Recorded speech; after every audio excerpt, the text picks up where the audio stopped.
Yours truly back in Cinematic Hot Seat Director's Chair talking about a retrospective and rant of Spider-Man 3 from Sony Pictures, Marvel Comics, directed by Sam Raimi, produced by Avi Arad, starring Tobey Maguire, Kristen Dunst, James Franco, J.K. Simmons, and Bruce Campbell. On Twitter a couple of days ago, Ron Howard, director of Splash, Cocoon, Parenthood, Apollo 13, Ransom, A Beautiful Mind, Cinderella, Rush, and the narrator of Arrested Development, made a post about the Gwen Stacy's. He said, "It's time we appreciate the Gwen Stacy that no one ever talks about." And that Gwen Stacy that nobody's talking about is Bryce Dallas Howard. There's two different live-action Gwen Stacy's, Emma Stone in the Mark Webb Amazing Spider-Man 2012 and 2014, who was treated with materials and care. And Bryce Dallas was in Sam Raimi's Spider-Man 3 in 2007, who was squandered and underutilized. Interesting fact, both Howard and Stone was in the 2011 movie called The Help, by the way. So Bryce Dallas Howard's Gwen that nobody talks about, but ridiculed due to the super amazing and spectacular mega blockbuster success of Spider-Man Across the Spider-Verse. And its star Gwen Stacy, she's voiced by Haley Steinfeld. And I mostly agree with Ron, with just a little bit of a disagreement. Not really a disagreement, because I don't know if you guys can be the judge on that. I said these in a common reply. We talk about Gwen 2007. She got the raw deal, shortest end of the stick. She was nothing more than a glorified cameo. Sony execs and the director did Gwen Stacy wrong and squandered her character. She should have been in the movie's climax, not Mary Jane, but she wasn't, and Mary Jane was. She was severely and unjustly underutilized. Plus, I said this in a wee treat.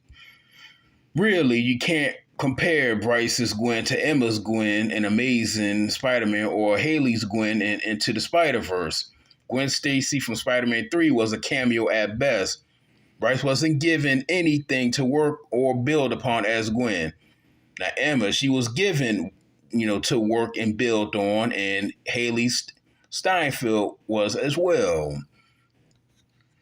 I always blame Sony execs for having Gwen Stacy in Spider-Man 3 nothing more than a thank you, Spider-Man, hi, bye, Peter, and vanish. It's funny because she was the one that outshined Mary Jane in the limited scenes with next to none to work with. Yeah, just go back and rewatch them yourselves, ladies and gentlemen. You'll see.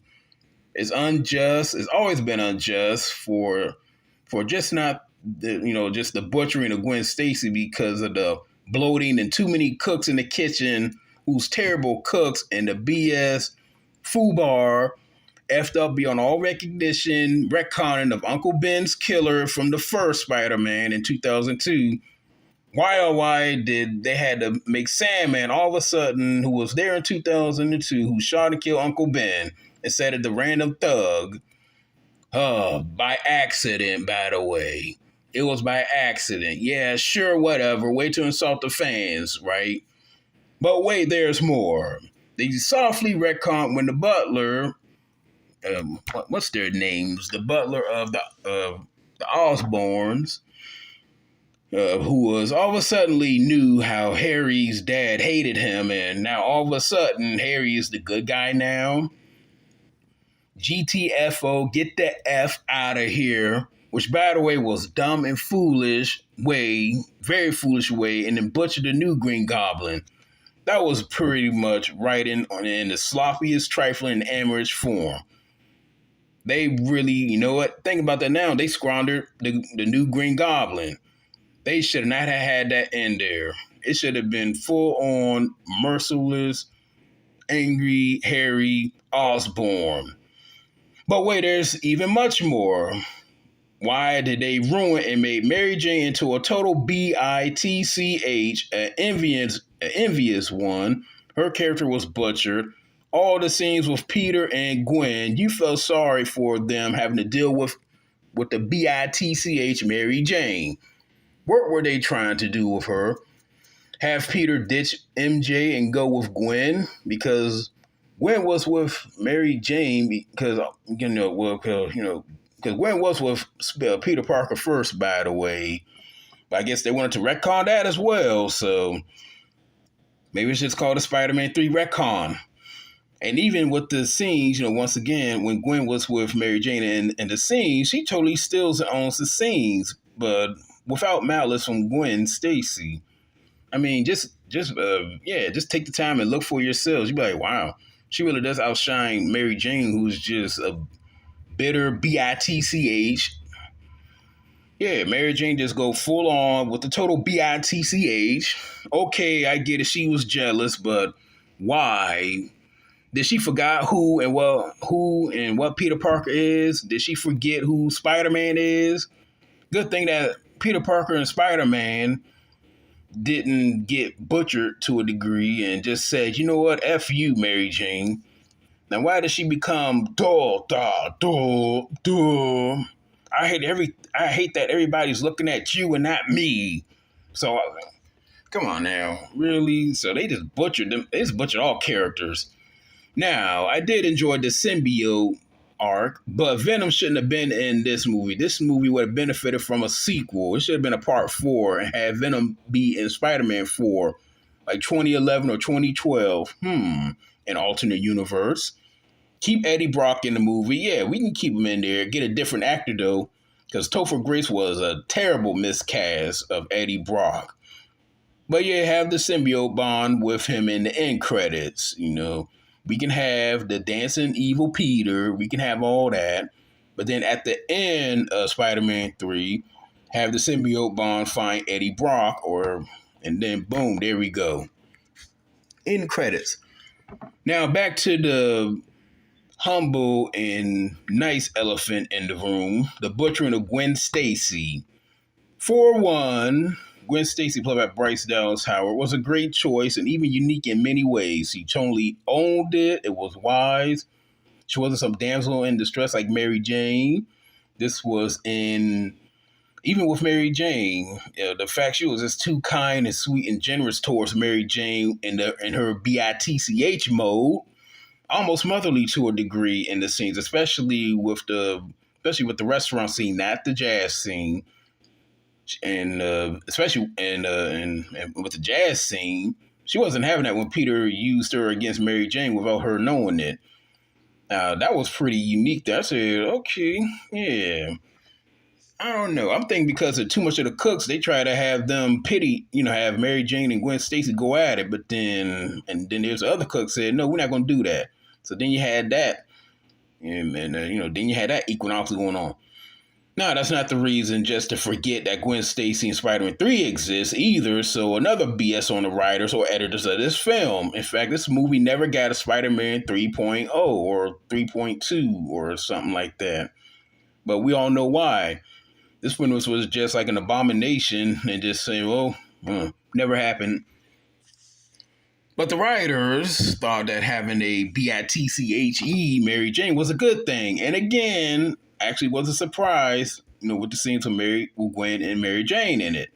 She was humble, meek, and again, outshines Mary Jane to a point where we'd be like, Kristen Dunst need to get up out of this movie because, man, Mary Jane, I'm sorry. Mary Jane need to get out of this movie because, dang, she's just terrible.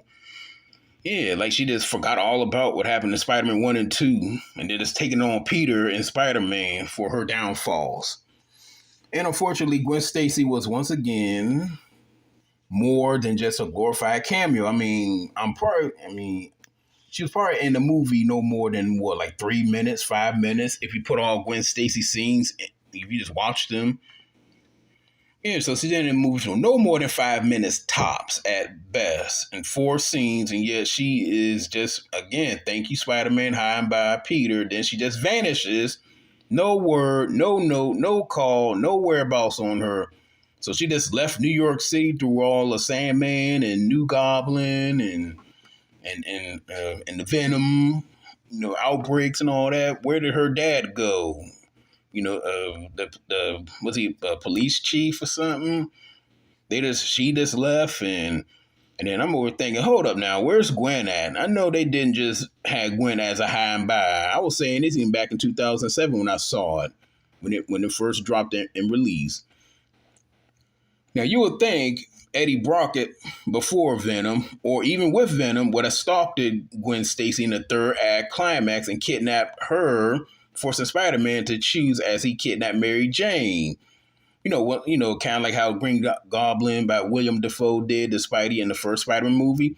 Wouldn't that have been much more epic and awesome? But again, they just turned Gwen Stacy into like just a one-dimensional one note and just disappear.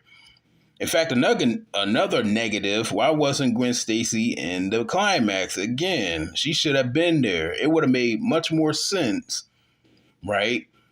After the jazz club, she just disappeared, and her whereabouts, no mention, no word, no care from anyone. Same how Universal Studios did with Trevorrow and did with Zara from Jurassic World.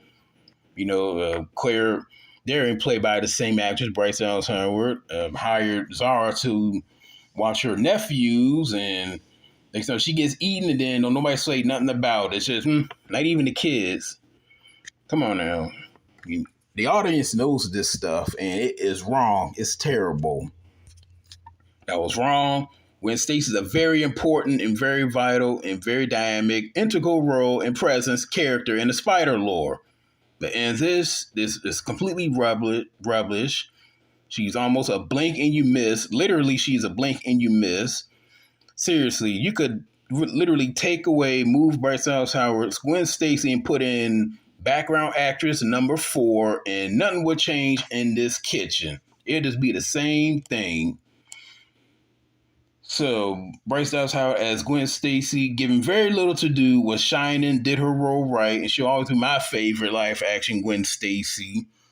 Wasn't and never will be her fault. Why this Gwen Stacy had next to nothing to work with is forgotten, ridiculed. She wasn't the one who had written Gwen Stacy, and wasn't her idea to have her to be a one-dimensional glorified cameo. So let's go after the ones who made Spider-Man 3 fail. That was Avi Arad, the Sony execs, Marvel, some degree Sam Raimi, who decided to have the retconning, having Venom in this, who shouldn't have been in this, and the butchering of Gwen Stacy, and butchering of Mary Jane, and then this butchering of Harry Osborn, to be honest. And still the backlash and dog pound on Howard's Gwen Stacy is just unjust. I just think it's just wrong. Yeah. That's what I can think of. But yeah, Ron Howard is right in many ways. I mean, he's right about it. Whether that's his child or not, it doesn't matter. And plus, I'm not a dad or anything, but shouldn't you be there for your family, for your kids? Yeah. So, of course, and nepotism exists everywhere, by the way, ladies and gentlemen. It's not just Hollywood.